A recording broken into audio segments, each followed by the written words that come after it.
바른 번역 고전 명작. 오늘부터는 홍경탁, 김용준 번역가가 번역하신 마크 트웨인의 인육열차란 책 가운데 100만 파운드 은행권이란 소설을 읽어드리고자 합니다. 이 책은 마크 트웨인의 단편선이죠. 단편 소설들 8개를 모아놓은 단편선인데 그 가운데 인육열차란 소설도 있고요. 좀 무시무시한 이름입니다. 그 다음에 100만 파운드 은행권을 비롯해서 총 8개의 단편이 수록되어 있습니다. 홍경탁, 김용준 번역가는 이 책의 제목을 맨 앞에 있는 인육열차를 따서 마크 트웨인의 인육열차라고 제목을 붙여 놓으셨는데요. 그 가운데 두 번째 소설을 읽어드리도록 하겠습니다. 바른 번역 고전 명작 마크 트웨인의 인육열차 중 100만 파운드 은행권 1장. 나는 27살 때 샌프란시스코에 있는 광산 중개회사에서 일했다. 당시만 해도 주식거래라면 거의 모르는 게 없다시피 한 전문가였다. 세상 천지 어디에도 의지할 곳이 없었지만 다행히 수완과 평판이 좋은 덕택에 결국 행운을 잡았고 희망찬 미래를 꿈꾸며 하루하루를 행복하게 살았다. 매주 토요일 오후 거래소 일을 마치고 나면 습관처럼 해안가로 가서 작은 돛담배를 타고 나만의 시간을 즐겼다. 그러던 어느 날 겁없이 너무 멀리 나갔다가 바다 한가운데까지 떠밀려가고 말았다. 어둠이 몰려오고 체념하고 있을 때 런던으로 가는 조그마한 범선이 나를 구조해 주었다. 런던으로 향하는 길은 멀고도 험했다. 선원들은 뱃삭을 받지 않은 대신 보조 선원들이 하는 일을 내게 시켰다. 런던의 해안가에 도착했을 때 옷은 헤어져 누더기 같았고 주머니엔 달랑 1달러밖에 없었다. 그 돈으로 하루는 겨우 숙식을 해결했지만 다음 날엔 먹을 곳도 잠잘 곳도 없었다. 다음 날 아침 10시쯤 굶주린 거지 행색을 하고 무거운 다리를 질질 끌며 포틀랜드 플레이스를 걷고 있었다. 한 어린아이가 유모와 함께 지나가다 커다란 배 하나를 길가 배수로에 던졌다. 한 입밖에 베어 먹지 않은 배가 아주 맛있어 보였다. 물론 나는 걸음을 멈추고 그 흙투성이 보물에서 눈을 떼지 못했다. 입에서는 군침이 흐르고 뱃속은 요동쳤을 뿐 아니라 온몸이 배를 간절히 원했다. 하지만 내가 배를 잡으려고 움직이기만 하면 행인들의 시선이 내 속내를 눈치챌 것만 같았다. 당연히 그때마다 나는 무심한 표정을 보이며 전혀 관심이 없는 척했다. 같은 행동을 반복하기만 하고 배를 손에 넣지는 못하고 있었다.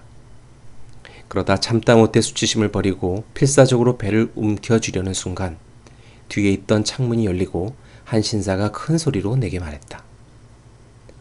안으로 들어오시오. 멋진 제복을 입은 하인의 안내를 받아 집으로 들어가니 호화로운 방에 노신사 2명이 앉아 있었다. 그들은 하인을 내보내고 내게 자리를 권했다. 아침 식사를 막 끝낸 모양인데 남아있는 음식을 보니 견디기가 힘들었다. 음식 앞에서 정신을 차리지 못할 지경이었지만 아무도 내게 음식을 먹으라고 권하지 않았으므로 온 힘을 다해 참아야 했다. 2장. 며칠이 지나서 알게 된 사실이지만 내가 집으로 돌아오기 전에 두 노신사 사이에 어떤 일이 벌어졌었다. 그것이 무엇인지 지금 말해두는 것이 좋겠다. 이 노인 형제는 며칠 전부터 아주 뜨겁게 논쟁을 벌였는데 영국인답게 내기를 통해 승부를 가리기로 했던 것이다. 여러분은 영국 은행이 예전에 100만 파운드짜리 수표 2장을 발행한 적이 있다는 사실을 알고 있을 것이다. 외국과 공적 거래를 할 때 특별한 목적으로 사용되기 위해 발행되었지만 어떤 이유에서인지 이 중 한 장만이 사용되다가 말소되었고 다른 한 장은 아직도 은행 금고 안에 고이 보관되어 있다. 그런데 형제는 이야기를 나누던 중 아주 정직하고 똑똑하지만 아는 사람 하나 없는 이방인이 수중에 돈 한 푼 없이 런던을 떠돌다가 우연히 100만 파운드짜리 수표를 손에 넣는다면 어떤 운명을 맞이할지가 궁금했다고 한다.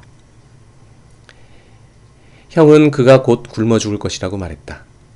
은행이나 어떤 다른 곳이든 그 돈을 보이는 즉시 현장에서 체포될 것이라고 했다.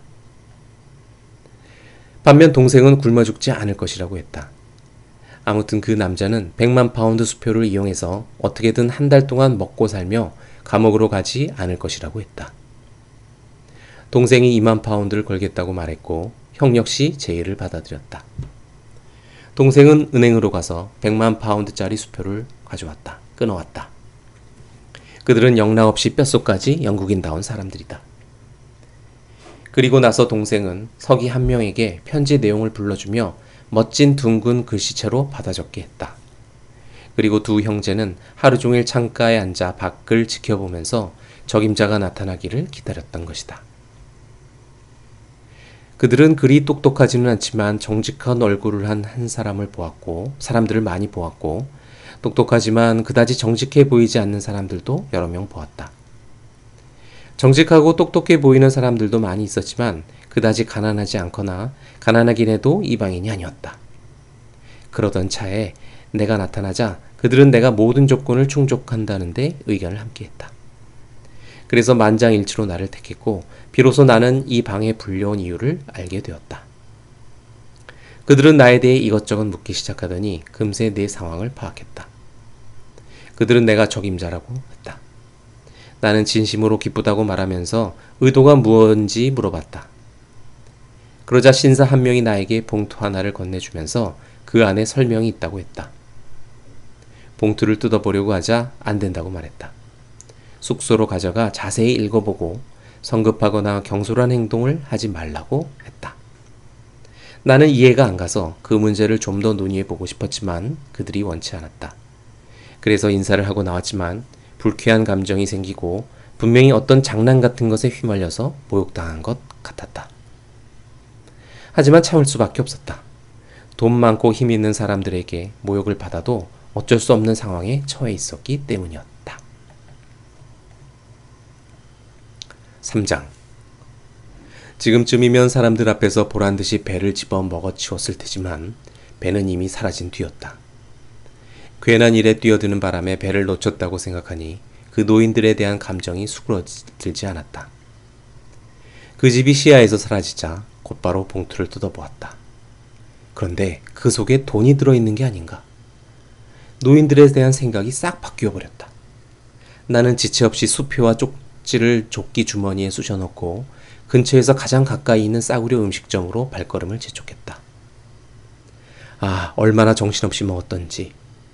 마침내 더 이상 먹지 못할 정도가 되자 접혀있는 수표를 꺼내 펴보았다. 나는 거의 기절하는 줄 알았다. 500만 달러나 되는 돈이 아닌가. 이런, 너무 큰 돈이어서 머리가 혼란스러웠다. 나는 멍하니 앉아 놀란 눈으로 좋기 1분 동안 그 수표를 보고 나서야 제정신으로 돌아왔다. 그때 식당 주인의 모습이 가장 먼저 눈에 띄었다. 지폐에서 시선을 떼지 못한 채 돌처럼 굳어 있었다. 그는 몸과 마음을 바쳐 지폐를 숭배하느라 손과 발을 움직이지 못하는 것 같았다. 나는 제대로 기회를 잡았다고 생각하고 지금 이 상황에서 할 수 있는 가장 합리적인 행동을 취했다. 지폐를 주인 앞에 내밀면서 아무렇지도 않은 듯 이렇게 말했다. 거스름 돈을 주시오. 그러자 주인은 정신을 차리고 수표를 바꿀 현금이 없다면서 수없이 사과했다. 하지만 그가 수표에 손을 대지는 못하게 했다. 그는 수표를 오랫동안 보고 싶어서 눈을 떼지 못했다.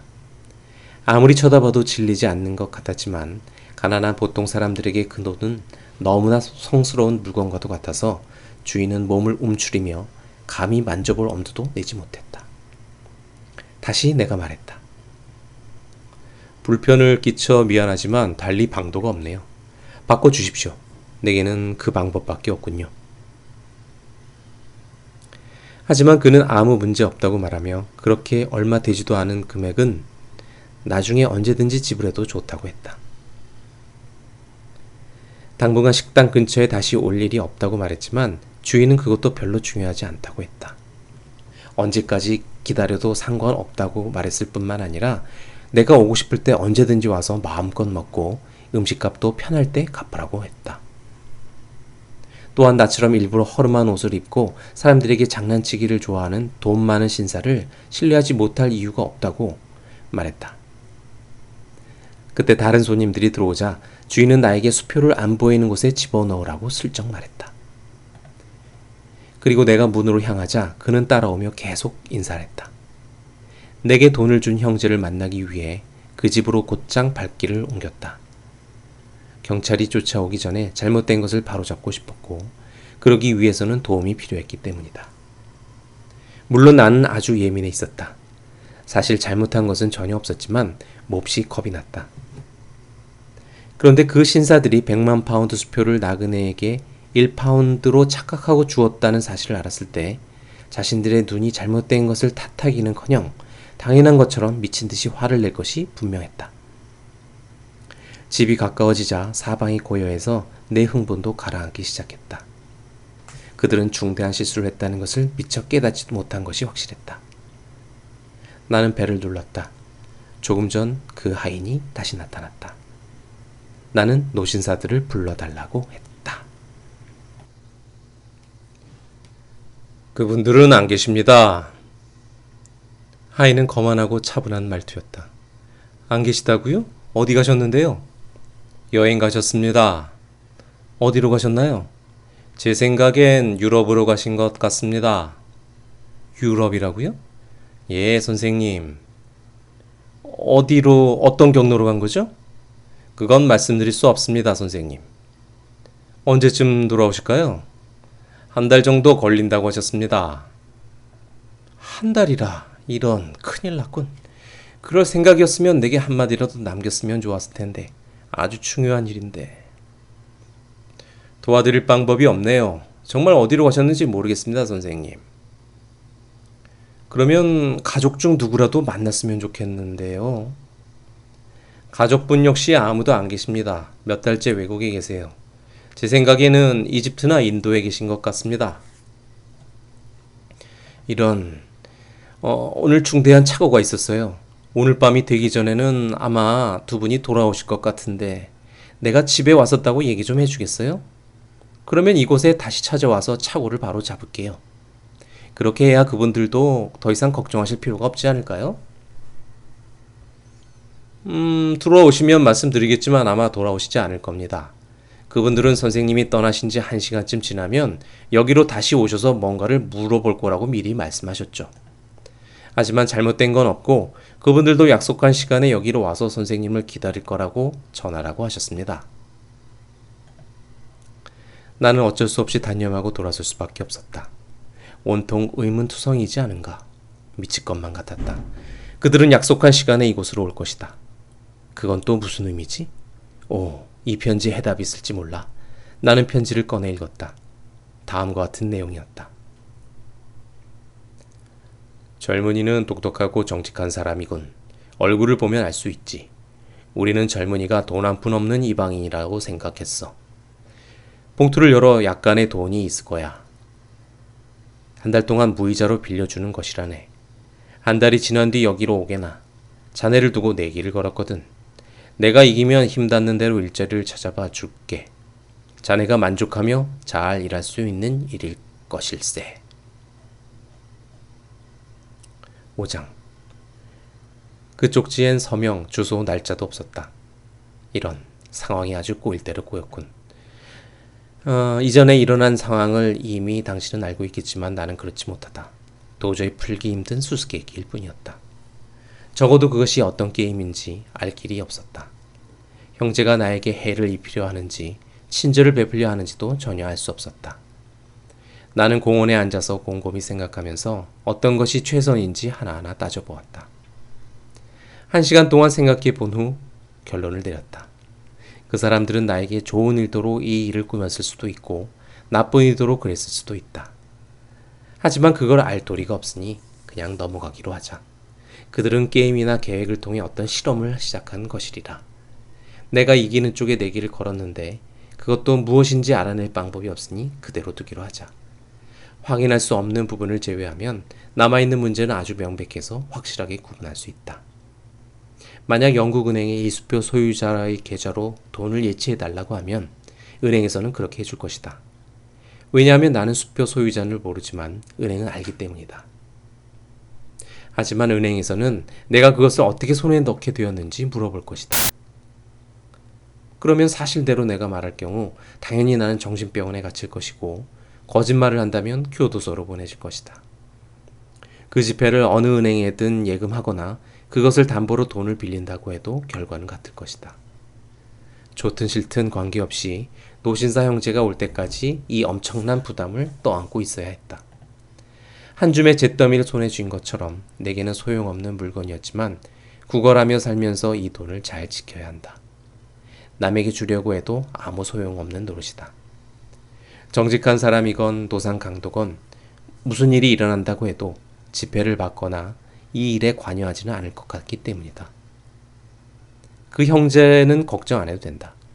내가 지폐를 잃어버렸거나 태워버린다고 해도 그들은 전혀 걱정할 필요가 없다. 은행에다 지급금지를 해달라고 하면 그만이다. 은행에서는 원래대로 보상해 줄 것이다. 나는 한 달 내내 보수도 못 받고 아무 소득 없이 고생만 하게 된다. 어떤 내기인지는 모르지만 이기도록 도와주면 약속받은 일자리를 얻는다는 것을 제외하고 말이다. 그 일자리는 난 꼭 얻고 싶다. 이런 사람들은 괜찮은 일자리를 마련해 줄 수 있기 때문이다.